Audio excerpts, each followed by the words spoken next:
Paris in the 1600s, a journey through a city becoming modern Paris in. The mid-1600s was a city caught between two identities. It still wore the bones of the medieval world-tight streets, smoky taverns, crowded markets, but something new was rising behind it. Boulevards were unfolding like the first lines of a blueprint. Royal squares appeared one by one. Palaces pushed the city outward. Paris was beginning to imagine the future. This was a Paris of contradictions. Medieval in its structure, Renaissance in its ambition, and unmistakably modern in its direction today. We step back into Paris from 1640 to 1660, using original engravings, maps, and paintings from the period. And instead of observing history, you're going to walk through it. The palais where power lived in history shifted, imagine standing in a courtyard surrounded by stone arcades. In front of you rises the Palais Royal, built by Cardinal Richelieu, a man powerful enough to shape the destiny of France. After his death, the palace passes to young Louis XIII, and then becomes the childhood home of Louis XIV. The future Sun King, the single building witnessed, royal families changing hands, political strategies whispered behind walls, the beginnings of absolute monarchy inside these rooms. Paris wasn't just managed, it was constructed like an idea. Strategy, authority, and power all had a home address, the Palais Royal, Place Royale, Place des Vosges. Europe's new model of urban luxury, a short walk away, is a space that looks surprisingly modern to our eyes. The Place Royale, today the Place des Vosges, built under Henry IV, it was one of the first intentionally designed urban squares in Europe, symmetrical, geometric, and perfectly balanced. For the first time in Paris, space wasn't just used, it was designed. This square would become a template copied across Europe. People didn't just pass through it, they performed in it.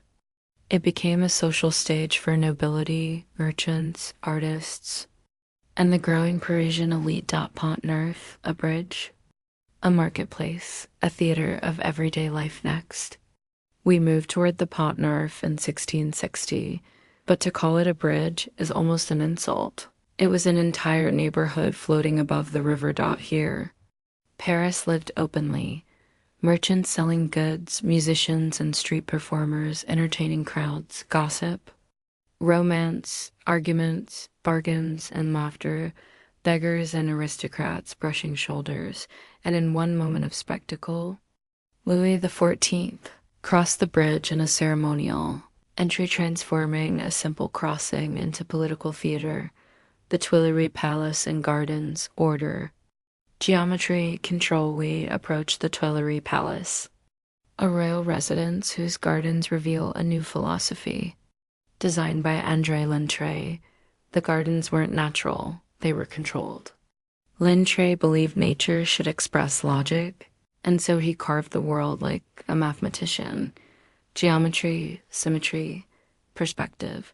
Each path forces your eyes forward. Each terrace frames a view. Here, you don't just walk, you are guided. This is the birthplace of French garden design, the visual language that would later shape Versailles. Beside the Seine, calm, breath, and the edge of the city, just beyond the palace gardens, the city softens. At the Porte de la Conference, the noise falls away. The Seine widens. Trees line the riverbanks. Boats drift like thoughts passing through the mind. Fishermen talk quietly. Children watch the water. Lovers walk in silence. This part of Paris was built for breathing, a gentle intermission before the city swallowed you again. Frozen Paris. Winter turns the Seine into a playground in 1608. The Seine froze so solid that it became a public festival. On the ice, skaters carve wide circles, children slide on frozen paths. Vendors set up fires and makeshift stands, musicians play as crowds gather to watch Paris. Didn't retreat from winter, it turned it into celebration. Hotel de Ville, power, ceremony, and public identity. Now we arrive at the Hotel de Ville. the heart of civic authority. The building shown in engravings is not the modern structure. This earlier version was smaller but more decorative. With steep roofs and elegant windows. It was more than government headquarters. It was the public stage of the city. Here, markets filled the square, announcements shaped public life, fireworks and festivals united crowds.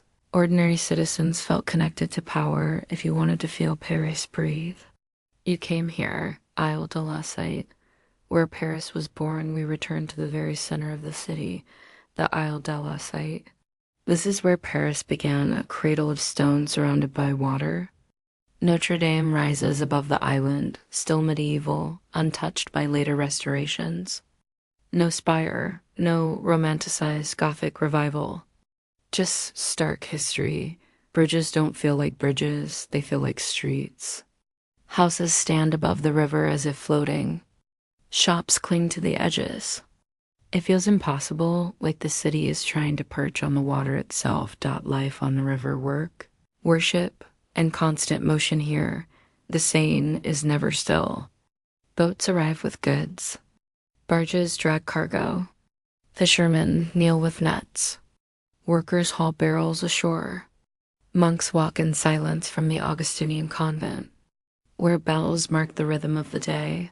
Religion, trade, labor, prayer, everything overlaps. Paris survives because the river moves, and Paris evolves because the city listens to it. Luxembourg Palace. Italian influence arrives, built for Marie de Medici. The Luxembourg Palace introduces Italian elegance into French architecture. The gardens stretch in clean geometry, patterned like embroidery across the earth. From the terraces, you can see the left bank unfold, rooftops, chimneys, winding streets. A city trying to outgrow itself. Maps as time machines, understanding the shape of a young Paris too. Maps show us the truth. The 1653 map by Claes Jansch. Vicher, the 1615 plan by Marianne They.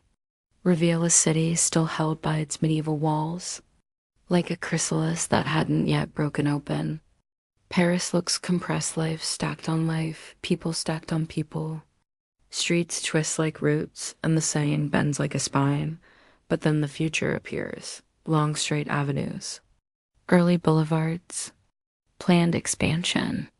The first signs of a city preparing to become Paris as we know it. Port Saint Bernard, the gateway to the city finally. At the Port Saint Bernard, we reach the entrance through which travelers, merchants, and newcomers stepped into Paris. On the river, boats approach slowly, carrying goods and stories. If you arrived here in the 1600s, this is the first heartbeat you'd hear. Work, trade, city, life. And rising beyond the water, Paris itself. Crowded and alive, Sioncs and Paris in the 1600s was not yet the city of glowing boulevards and iron balconies. It was a city rebuilding its identity, layering monarchy over medieval streets, reason over chaos, and ambition over memory. A city that had not yet become Paris, but was on its way.